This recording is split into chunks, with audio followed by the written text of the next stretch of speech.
Welcome to Sri Venkateswara College of Arts and Science online classes. Good morning dear students. My name is Shedre, lecturer in politics, Sri Venkateswara College of Arts and Science, Amalapuram, East Godavari district. In this college affiliated to Aditya Vinaya University, Rajamahendravaram. Third year స్టూడెంట్స్కి elective paper నుంచి principles of public అడ్మినిస్ట్రేషన్లో 3వ యూనిట్లో మనం ఉన్నాం. ఈ 3వ యూనిట్లో ఇప్పుడు స్పాన్ ఆఫ్ కంట్రోల్ ఈ స్పాన్ ఆఫ్ కంట్రోల్ అనేటువంటి దాని గురించి స్పాన్ ఆఫ్ కంట్రోల్ నియంత్రణావధి అనేటువంటి ఒక నియమం గురించి కూడా మనం చూస్తున్నాం. ఈ నియంత్రణావధి నియమము వ్యవస్థీకరణలో ఇది ఒక ప్రాముఖ్యమైనటువంటి సూత్రం. దీన్ని మనము ఈరోజు మనం పరిశీలించేద్దాం. నియంత్రణావధి అనేటువంటి కాన్సెప్ట్స్లో మెయిన్ థీమ్ ఏమిటంటే, ఒక ఉన్నతాధికారి తన క్రింద పనిచేసే ఉద్యోగులను ఎంతమందిని నియంత్రణ చేయగలడు. మరొకసారి ఆ విషయాన్ని మీకు తెలియజేస్తూ ఉన్నాను. ప్రతి కాన్సెప్ట్ సబ్ కాన్సెప్ట్స్లో కానీ మెయిన్ కాన్సెప్ట్స్లో కానీ మనం చూడవలసినటువంటిది నియంత్రణావధి అనేటువంటిది. వ్యవస్థీకరణ నియమాలలో నియంత్రణావధి అనేటువంటిది ఒక ప్రాముఖ్యమైనటువంటిది.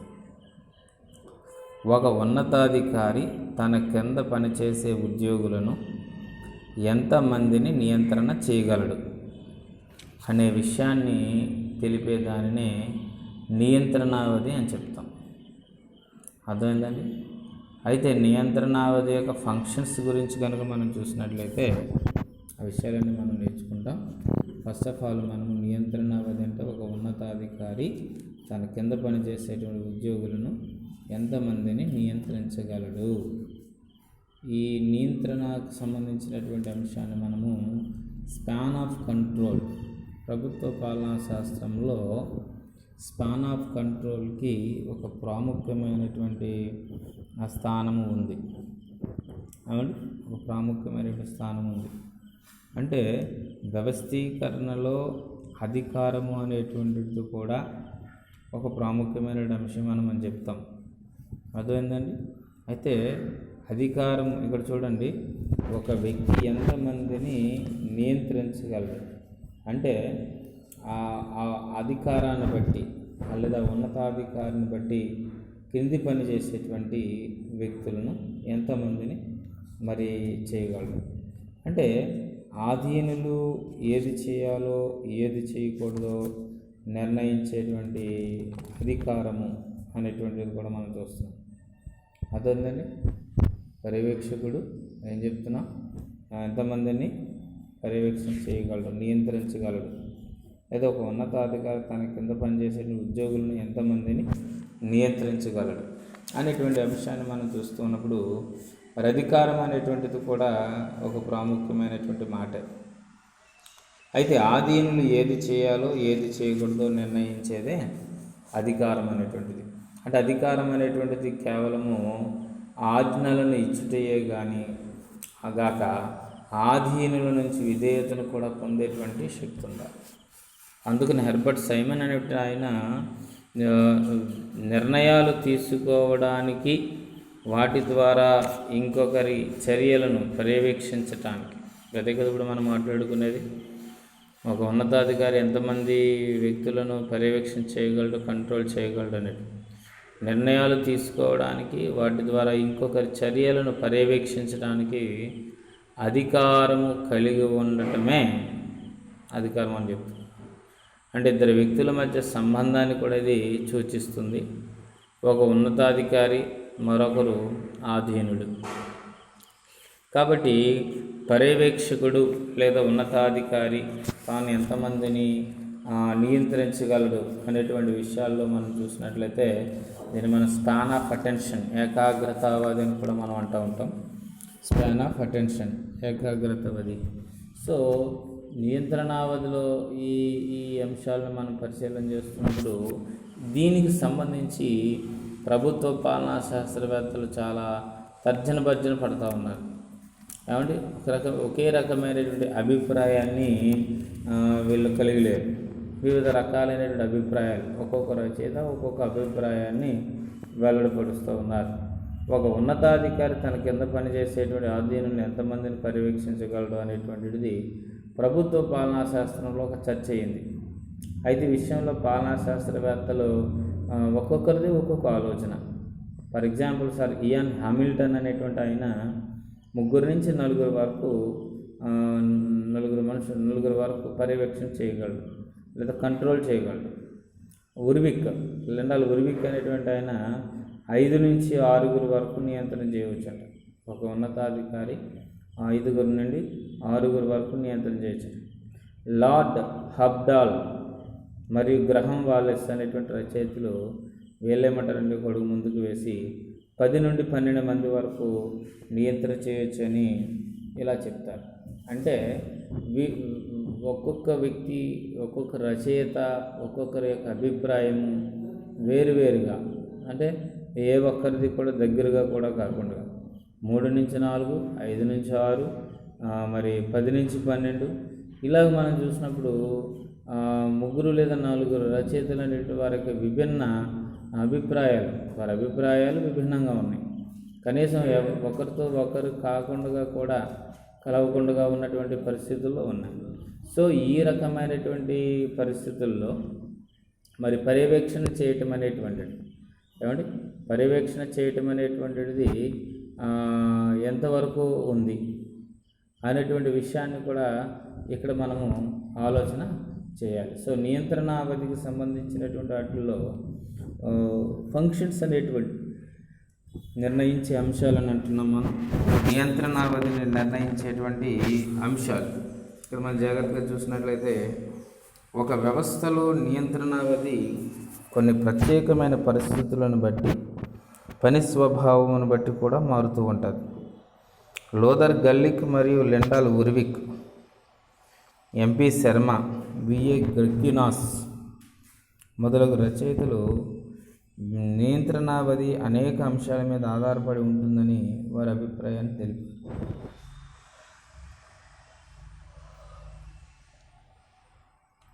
Luther Gulick, Lyndall Urwick, VA Graicunas, MP Sharma మొదలగు రచయితలు నియంత్రణావధి మీద ఉన్నటువంటి అనేక అంశాల మీద ఇది ఆధారపడుతుంది. అయితే అవి ఏ అంశాలు? ఫర్ ఎగ్జాంపుల్ మనం చూసినట్లయితే విధులు అనేటువంటివి కూడా, అంటే నియంత్రణావధిని నిర్ణయించేటువంటి అంశాల్లో విధులు అనేటువంటివి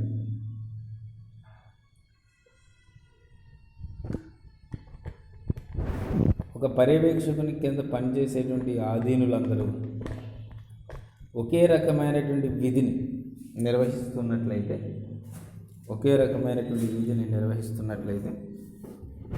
నియంత్రణావధి అధికంగా ఉంటుంది.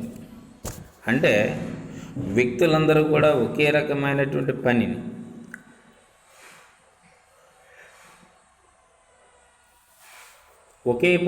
నిర్వహిస్తున్నట్లయితే ఆ పనిలో ఏ విధమైనటువంటి మార్పులు చేర్పులు ఏమీ లేకుండా ఒక పనిని అందరూ చేస్తున్నట్లయితే అటువంటి వ్యక్తులను నియంత్రించడం చాలా సులువు. అయితే ఇక్కడ ఒక ఎగ్జాంపుల్ అనేటువంటిది చెప్పబడ్డది. సో దీన్ని మనం చూసినట్లయితే ఒక ఇంజనీర్ కింద కొంతమంది ఇంజనీర్లు పనిచేస్తున్నట్లయితే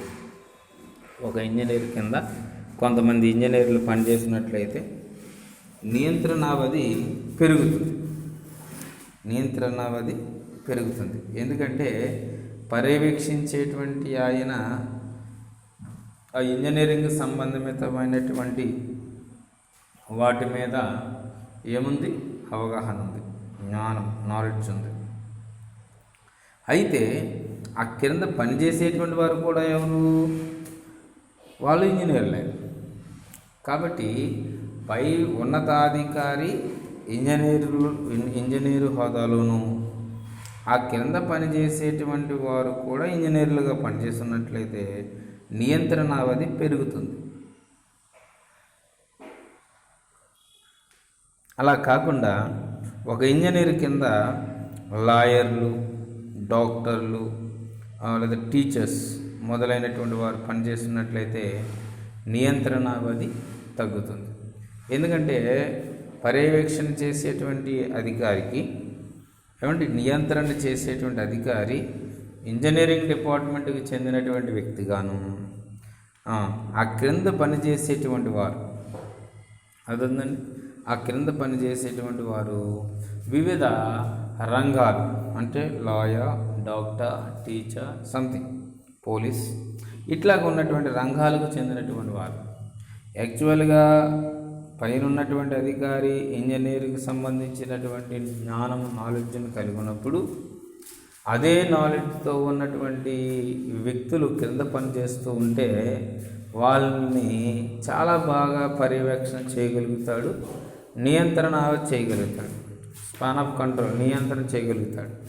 కానీ పైన ఉన్నటువంటి వ్యక్తి యొక్క వృత్తి ఇంజనీరు, తదుపరి కింద పనిచేసేటువంటి వారి యొక్క వృత్తులు మారే లాయర్, డాక్టర్, టీచర్స్.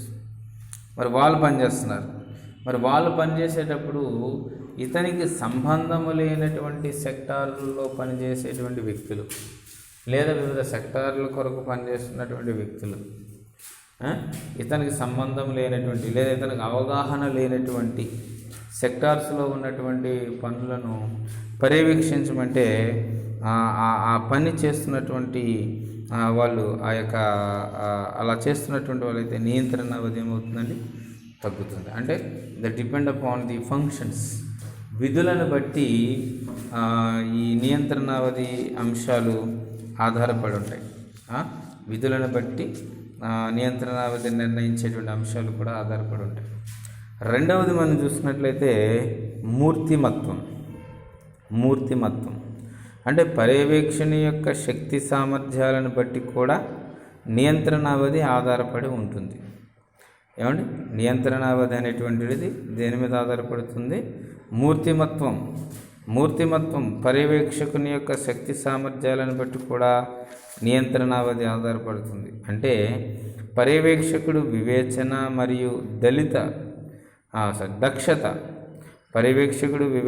మరియు దక్షత కలిగిన వాడైనట్లయితే ఎక్కువ మందిని నియంత్రించగలుగుతాడు. అసమర్థుడైనట్లయితే నియంత్రణావధి తగ్గుతుంది.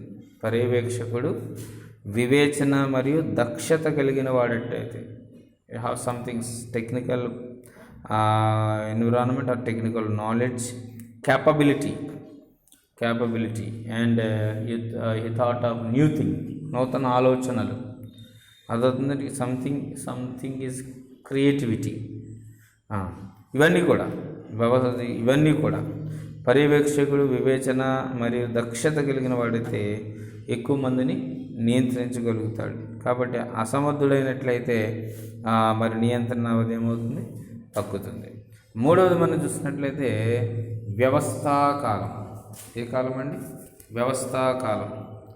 మరి వ్యవస్థను స్థాపించిన చాలా కాలమైనట్లయితే అందులో పనిచేసేవారు ఎంతో అనుభవం కలిగిన వారై వ్యవస్థలోని ప్రక్రియలను, పద్ధతులను, పూర్వ నిదర్శనాలను క్షుణ్ణంగా అవగాహన చేసుకుని ఉంటారు. ఇలాంటి అనుభవం కలిగి ఉన్న వ్యక్తులను వ్యవస్థల్లో నియంత్రణావధి ఎక్కువగా ఉంటుంది.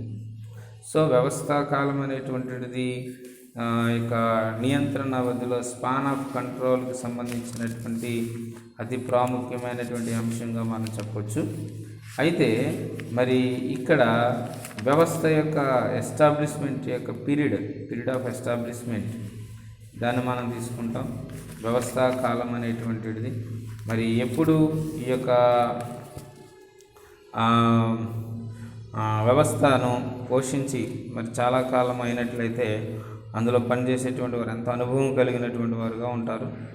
మరి కాబట్టి మిగిలినటువంటి అంటే పూర్వకాల నిదర్శనాలన్నింటినీ కూడా జ్ఞాపకం చేసుకుని, అవగాహన చేసుకొని క్షుణ్ణంగా పరిశీలన చేసుకోవడం అనేటువంటిది జరుగుతుంది. మరి ఇలాంటి అనుభవం కలిగిన వ్యక్తులున్న వ్యవస్థల్లో ఇలాంటి అనుభవం కలిగి ఉన్నటువంటి వ్యక్తుల లాంటి వ్యవస్థల్లో నియంత్రణావధి ఎక్కువగా ఉంటుంది. నియంత్రణావధి ఎక్కువగా ఉంటుంది. ఇంక మరొకటి ఏంటంటే నియంత్రణావధిని నిర్ణయించేటువంటి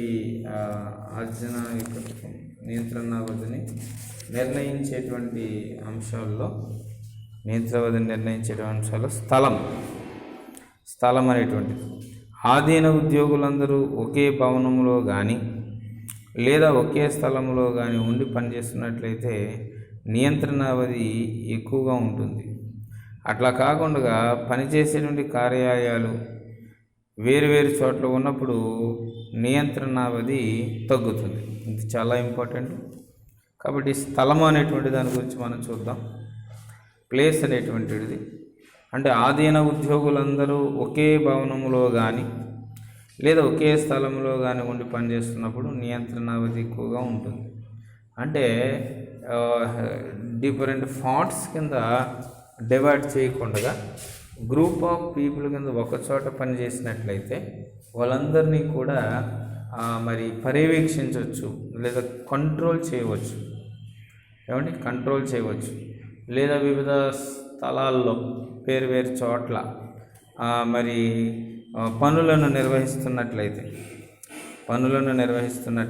వారిని కంట్రోల్ చేయటం చాలా కష్టం. ఎందుకని ఇక్కడ కొంతమంది అక్కడ కొంతమంది పనిచేస్తూ ఉంటారు. అక్కడ పనిచేసేటువంటి వాళ్ళ దగ్గరికి ఇక్కడ పనిచేసేటువంటి దగ్గరికి వెళ్ళడంలో కాలయాపన అవుతుంది. అట్ ది సేమ్ టైం ఏంటంటే ఇక్కడ పనిచేసేటువంటి వాళ్ళకి అక్కడ కమ్యూనికేషన్ అయ్యి అక్కడ పనిచేసేటువంటి వాళ్ళు బద్దకిస్తారు. సో కాబట్టి ఆయా చోట్ల పనిచేసేటువంటి వాళ్ళుగా ఉంటే లేదా ఆయా చోట్ల పనిచేస్తున్నట్లయితే అంటే స్థలాలు ఒకే స్థలంలో జరిగినట్లయితే నియంత్రణావధి అనేటువంటిది పెరుగుతుందన్నాం. సో అట్లా కాకుండా వివిధ స్థలాల్లో ఒక చోట కాకుండా వివిధ చోట్ల అని మనం చెప్పాలి.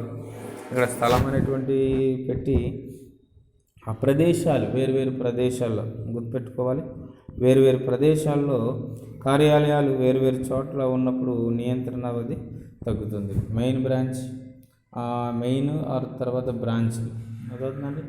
ఏదైనా ఒక దాన్ని మనము మెయిన్గా చేసుకుని దాన్ని డెవలప్ చేస్తూ ఉన్నప్పుడు ఆటోమేటిక్గా బ్రాంచెస్ అనేటువంటివి క్రియేట్ అవుతూ ఉంటాయి. అంటే అక్కడ బ్రాంచెస్ డెవలప్ అయ్యేటువంటి పరిస్థితుల్లో మెయిన్ వదులుకోకూడదు. కాబట్టి ఇక్కడ స్థలము అనేటువంటిది ఆధీన ఉద్యోగులందరూ ఒకే భవనంలో కానీ ఒకే స్థలంలో కానీ ఉండి పనిచేస్తున్నట్లయితే నియంత్రణావధి ఎక్కువగా ఉంటుంది. అలా కాకుండా పనిచేసేటువంటి కార్యాలయాలు మరి వేరు చోట్ల ఉన్నప్పుడు నియంత్రణావధి తగ్గుతుంది. అంటే స్థలమును బట్టి ఇది మారుతూ ఉంటుంది అని మనము చెప్పవచ్చు. 5వది మనం చూసినట్లయితే సాంకేతిక పరిజ్ఞానము మీద కూడా నియంత్రణావధి ఆధారపడి ఉంటుంది. కంప్యూటర్, వైర్లెస్, ఆటోమేటిక్ యంత్రాలు మొదలగునవి వాటిని వినియోగం వలన వ్యవస్థలో జరిగేటువంటి విషయాలను ఎప్పటికప్పుడు త్వరగా తెలుసుకోవచ్చు. ఫలితముగా నియంత్రణావధి పెరుగుతుంది. సాంకేతిక పరిజ్ఞానం నియంత్రణావధి స్పాన్ ఆఫ్ కంట్రోల్లో టెక్నికల్ నాలెడ్జ్ అనేటువంటిది చాలా ప్రాముఖ్యమైనది. ఈ టెక్నికల్ నాలెడ్జ్ ద్వారా అంటే సాంకేతిక పరిజ్ఞానం ద్వారా ఎవరు ఎక్కడ ఏ పనులు నిర్వహిస్తున్నారు ఫ్రాక్షన్స్ ఆఫ్ సెకండ్స్లో మరి వారిని అబ్జర్వేషన్ చేయటం అనేటువంటిది. సో ఇప్పుడు మనం చూసినట్లయితే సాంకేతిక పరిజ్ఞానానికి సంబంధించి ఈ సీసీ కెమెరాస్ని బట్టి కూడా మనము ఈ నియంత్రణ అనేటువంటిది ఉంటుంది. ఎందుకంటే క్యాంపస్లో కానీ లేకపోతే బయట వ్యవహారాల్లో కానీ బయట వ్యవహారాలు అంటే క్యాంపస్లో జరుగుతున్నటువంటి పనులు ఇటు తిరగక్కర్ లేకుండా ఒక చోట ఉండి ఏ ప్లేసెస్లో ఏమేమి జరుగుతున్నాయి అనేటువంటిది అర్థమవుతుందండి. సీసీ ఫుటేజెస్ ద్వారా సీసీ కెమెరాస్ ద్వారా మరి సమాచారమును గ్యాదర్ చేసుకోవడం ఇదంతా కూడా సాంకేతిక పరిజ్ఞానమే. సాంకేతిక పరిజ్ఞానం మీద కూడా నియంత్రణావధి ఆధారపడి ఉంటుంది. అటెండెన్స్ తీసుకోవడం అర్థమవుతుందండి. అటెండెన్స్ తీసుకోవడంలో కంప్యూటరైజ్డ్. సో ఎనీ అదర్ మనం చూసినప్పుడు ఆ వ్యక్తి హాజరయ్యాడా లేదా అనేటువంటిది it is not a mention to the register, ఒక ప్రత్యేకమైన రిజిస్టర్ కాకుండా బయోమెట్రిక్ ద్వారా ఆ యొక్క ఎంప్లాయీ, ఆ ఉద్యోగి విధులకు హాజరయ్యాడా లేదా, ఒకవేళ హాజరైతే ఏ సమయానికి హాజరయ్యాడు, అర్థమవుతుందండి. ఇవన్నీ కూడా బయోమెట్రిక్ ద్వారా అంటే సాంకేతిక పరిజ్ఞానం ద్వారా కూడా నియంత్రణ అది ఆధారపడి ఉంటుంది. సో ఈ రకంగా కంప్యూటర్ వైర్లెస్ కానీ ఆటోమేటిక్ యంత్రాలు మొదలగున వాటి అన్నిటిని వినియోగం వలన వ్యవస్థలో జరిగేటువంటి విషయాలు ఎప్పటికప్పుడు మనము తెలుసుకోవచ్చు. డేటా డైలీ ప్రొడక్షన్కి సంబంధించినటువంటిది, ఎంతమంది ఉద్యోగులు హాజరయ్యారు, ఎంత ప్రొడక్ట్ జరిగింది. సో ఇవన్నీ కూడా ఎవరెవరు ఏ విధంగా వర్క్ చేస్తున్నారు, ఆ వర్క్ యొక్క పనితీరు, ఆ పని యొక్క విధానం, ఆసక్తిగా పనిచేస్తున్నారా లేకపోతే నిరుత్సాహంగా పనిచేస్తున్నారా, ఏ విధమైనటువంటి పరిస్థితుల్లో వాళ్ళు పనిచేస్తున్నారు. సో ఈ రకమైనటువంటివన్నిటిని కూడా మనం కాలిక్యులేషన్ చేసుకోవచ్చు నియంత్రణ వ్యవధిలోనే. నెక్స్ట్ అధికార దత్తత మీద కూడా నియంత్రణ వ్యవధి ఆధారపడి ఉంటుంది. అధికార దత్తత డెలిగేషన్ ఆఫ్ అథారిటీ అధికార దత్తత. ఈ డెలిగేషన్ ఆఫ్ అథారిటీ అనేటువంటిది ప్రభుత్వ పాలనా శాస్త్రంలో కూడా చాలా ప్రాముఖ్యమైనటువంటి అంశంగానే మనం చెప్తాం. ఏమండి, అధికార దత్తత అనేటువంటిది చాలా ప్రాముఖ్యమైనటువంటి అంశంగానే మనం చెప్తాం. అంటే ఉన్నటువంటి అధికారాలను వివిధ వ్యక్తులకు మరి ట్రాన్స్ఫర్ చేయటం. ఏమండి, పై అధికారి తన కింది అధికారికి కొన్ని నిర్దిష్టమైన అధికారాలను అప్పచెప్పడం. అదేంటండి, పై అధికారి తన క్రింది అధికారికి కొన్ని నిర్దిష్టమైన అధికారాలను అప్పచెప్పడం. మరి ఈ విధంగా మరి అధికార దత్తత ఏమండి, దీంట్లో మనం చూసినట్లయితే అధికార దత్తత కూడా నియంత్రణ వ్యవధి ఆధారపడి ఉంటుంది. అంటే అధికార దత్తత చేయడానికి కారణాలు కనుక మనం చూసినట్లయితే వ్యవస్థకు చెందిన అధికారాలన్నింటినీ ప్రధాన కార్యనిర్వాహకుడే మరి స్వయముగా చలాయించడం ఆచరణలో సాధ్యమవుతుంది. కనుక అధికార దత్తత చేయవలసి ఉంటుంది అన్నమాట. అర్థమవుతుందని అధికార దత్తత చేయవలసి ఉంటుంది. అదేవిధంగా కొన్ని అధికారాలు ఒకే వ్యక్తి దగ్గర కేంద్రీకృతమైనట్లయితే కూడా మరి అధికార దత్తత అనేటువంటిది కూడా చేయబడుతూ ఉంది. నెక్స్ట్ మనం చూసినట్లయితే స్థానిక విషయాల గురించి స్థానిక అధికారులకు ఉన్నంత అవగాహన పై స్థాయి అధికారులకు ఉండదు. కాబట్టి స్థానిక సమస్యలు సత్వరమే పరిష్కరించాలి. అధికార దత్తత చేయట ఒక్కటే మార్గం. సో కాబట్టి అధికార దత్తత అనేటువంటిది చాలా ప్రాముఖ్యమైన అంశము. సో వాటిని ఆ ముఖ్యమైన అధికారాలు తమ దగ్గర ఉంచుకొని మిగిలిన వాటిని క్రింది ఉద్యోగులకు దత్తత చేసినట్లయితే నియంత్రణ అవధి మరి పెరుగుతుంది. అలా కాకుండా అధికారాలన్నీ పర్యవేక్షకుడు ఒక్కడే చలాయిస్తే పనిభారం పెరిగి నియంత్రణ అవధి తగ్గుతుంది, పనిభారం పెరుగుతుంది. చూడండి, కేంద్ర రాష్ట్ర సంబంధాల్లో నేటి ఆధునిక కాలంలో కేంద్ర రాష్ట్ర సంబంధాల గురించి మనము తెలుసుకుంటూ ఉన్నప్పుడు కేంద్రముపై పని ఒత్తిడి పెరిగిపోవడం, అదొద్దా రాష్ట్ర ప్రభుత్వాల యొక్క పనులను కూడా కేంద్ర ప్రభుత్వమే మరి నిర్వహించడం, కొన్ని పనులు వసూలు చేసి మరి రాష్ట్ర ప్రభుత్వాలకు ఇవ్వడం అనేటువంటిది. ఇవన్నీ మనం చూసినట్లయితే మరి కేంద్ర ప్రభుత్వం మీద కూడా ఒత్తిడి పెరుగుతుంది. అందుకని ఏక కేంద్ర ప్రభుత్వ విధానంలో ఉన్నటువంటి మరొక లోపం, అన్ని అధికారాలన్నీ కూడా ఒకే చోట కేంద్రీకృతం అవుతూ ఉంటాయి. మరి ఇక్కడ కూడా మనం చూసినట్లయితే అధికారాలన్నీ కూడా ఒకే చోట మరి కేంద్రీకృతం అవ్వడం అనేటువంటిది కాకుండా వివిధ స్థాయిలలో అధికారాలు పంచబడతాయి. మరి వివిధ స్థాయిల్లో అధికారాలు పంచబడ్డాన్ని మనము అధికార వికేంద్రీకరణ కూడా అనొచ్చు. అధికారాలు వివిధ స్థాయిల్లో పంచబడడం అనేటువంటిది. అయితే ఇక్కడ అధికారాలను ఏం చేస్తున్నారంటే దత్తత చేస్తున్నారు.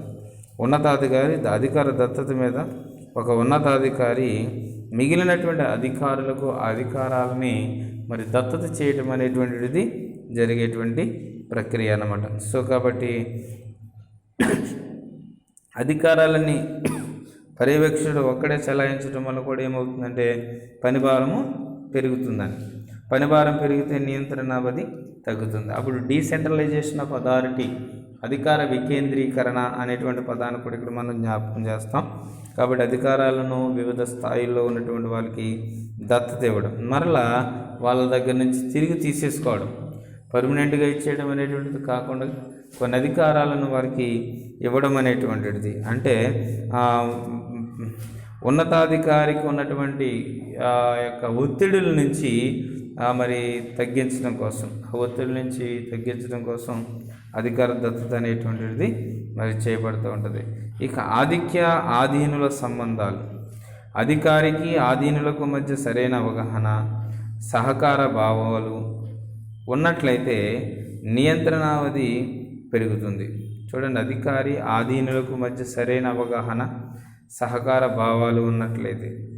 మరి ఈ యొక్క ఆధిక్య ఆధీనుల యొక్క సంబంధాల గురించి మనం చూస్తున్నప్పుడు పై స్థాయి అధికారి లేకపోతే నియంత్రణావధి అనేటువంటిది తగ్గుతుంది. దాంట్లోనే ముఖ్యంగా మనం చూసినట్లయితే అధికారము అనేటువంటి కాన్సెప్ట్స్లోనే ఇవన్నీ మనకు కనపడతాయి. శక్తి మరియు రెస్పాన్సిబిలిటీ, బాధ్యత అనేటువంటిది కూడా చాలా ప్రాముఖ్యమైనటువంటి అంశమే. ఏదేమైనప్పటికీ కూడా ఆధిక్య ఆధీనుల సంబంధాలు, పై ఉన్నతాధికారి వ్యవస్థలో పైన ఉన్న ఉన్నతాధికారి క్రింది స్థాయిలో ఉన్నటువంటి అధికారులకు కొన్ని అధికారాలను దత్తత చేయటంతో పాటు ఆధిక్య ఆధీనుల సంబంధాలు, పై ఉన్నతాధికారి క్రింది స్థాయి అధికారులతోటి సమన్వయం కలిగి పనిచేయటం. అంటే ఏ రకంగా వారి యొక్క సలహాలను కూడా తీసుకోవడం, కింద ఉద్యోగులుగా ఉన్నటువంటి వారి యొక్క సలహాలను కూడా తీసుకోవడం అనేటువంటిది ఇక్కడ చాలా ప్రాముఖ్యమైనటువంటి అంశం. అయితే ఇక్కడ అధికార సంబంధమైన హోదాను మెయింటైన్ చేయకూడదు. నేను ఉన్నత స్థాయి అధికారిని, మీరేమో కింద స్థాయి అధికారులు అనేటువంటి విషయాన్ని పక్కన పెట్టాలి. సో అప్పుడే స్పాన్ ఆఫ్ కంట్రోల్, అధికార నియంత్రణావధి అనేటువంటిది జరుగుతూ ఉంటుంది.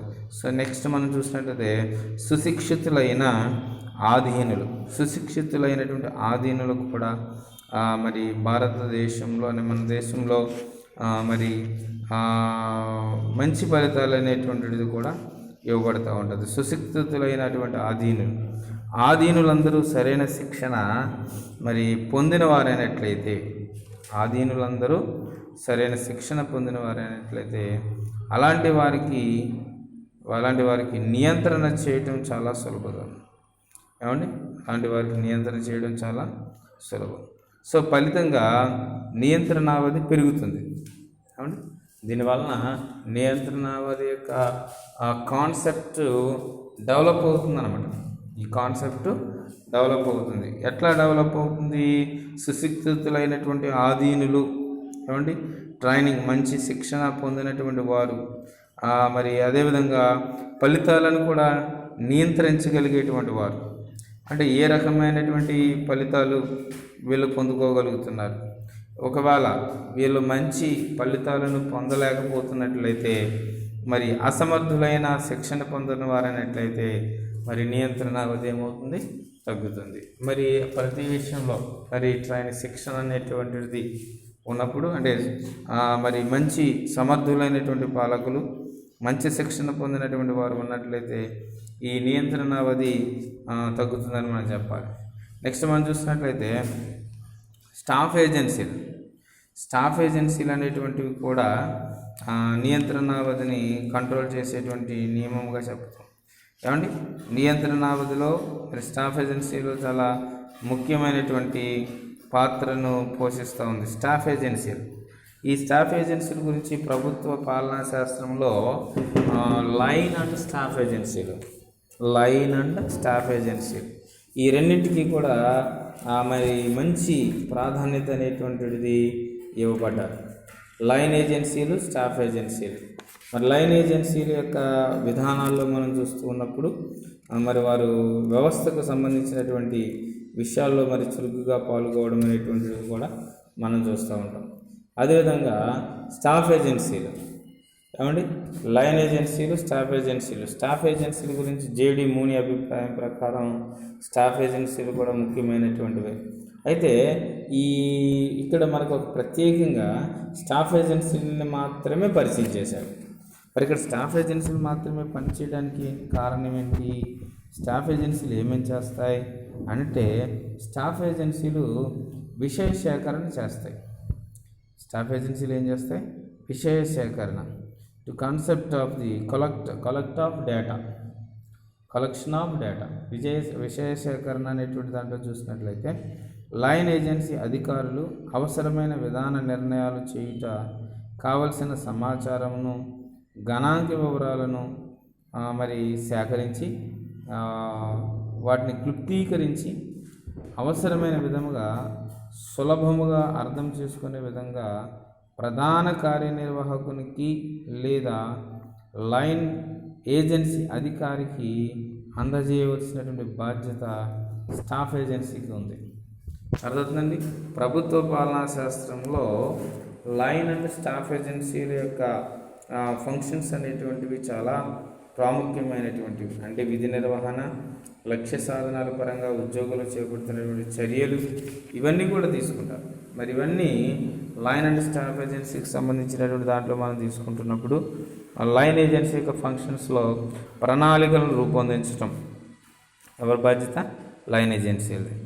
రెండవది ఏంటంటే ప్రజలతో ప్రత్యక్ష సంబంధాన్ని కలిగి ఉండడం. ఇట్లా లైన్ ఏజెన్సీల యొక్క వ్యవస్థలో మనం చూసినట్లయితే క్షేత్రస్థాయి ఉద్యోగుల యొక్క కృషిని మరి సమన్వయపరచడానికి కూడా లైన్ ఏజెన్సీ అనేటువంటిది మరి అది చేస్తూ ఉంటుంది, ప్రోత్సహిస్తూ ఉంటుంది అన్నమాట. కాబట్టి లైన్ ఏజెన్సీ యొక్క ఫంక్షన్స్ కంటే ఇక్కడ మనకి స్టాఫ్ ఏజెన్సీ పర్యవేక్షకునికి సరైన సలహాలు, సహకారము అందించగల స్టాఫ్ ఏజెన్సీలో ఉన్నట్లయితే అతని పని భారము తగ్గి ఎక్కువ మందిని నియంత్రణ చేయగలుగుతాడు.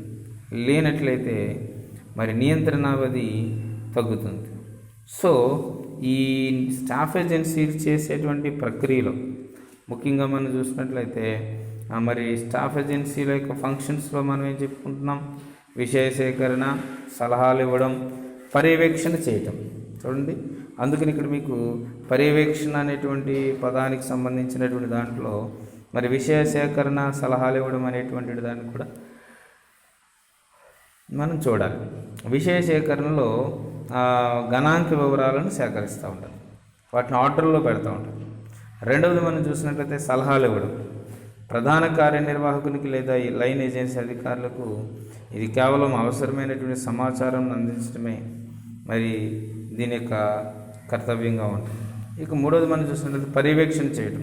స్టాఫ్ ఏజెన్సీలో మరొక ముఖ్యమైనటువంటి విధి ఏమిటి అంటే పర్యవేక్షణ చేయడం.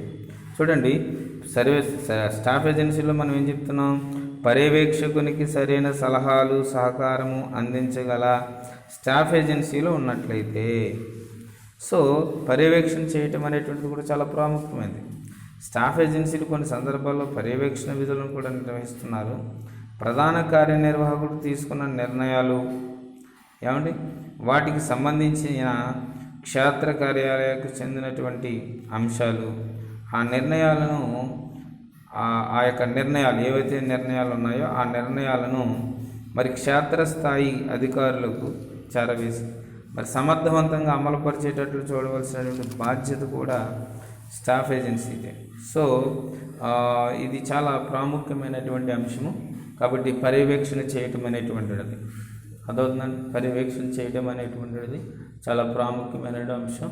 సో స్టాఫ్ ఏజెన్సీల యొక్క ఫంక్షన్స్లో విషయ సేకరణ, అదేవిధంగా సలహాలు ఇవ్వడం, మరి అదేవిధంగా పర్యవేక్షణ చేయటం అనేటువంటిది అదవుతుందండి. పర్యవేక్షణ చేయడం అనేటువంటిది అంశంగా మనం చూస్తూ ఉన్నాం.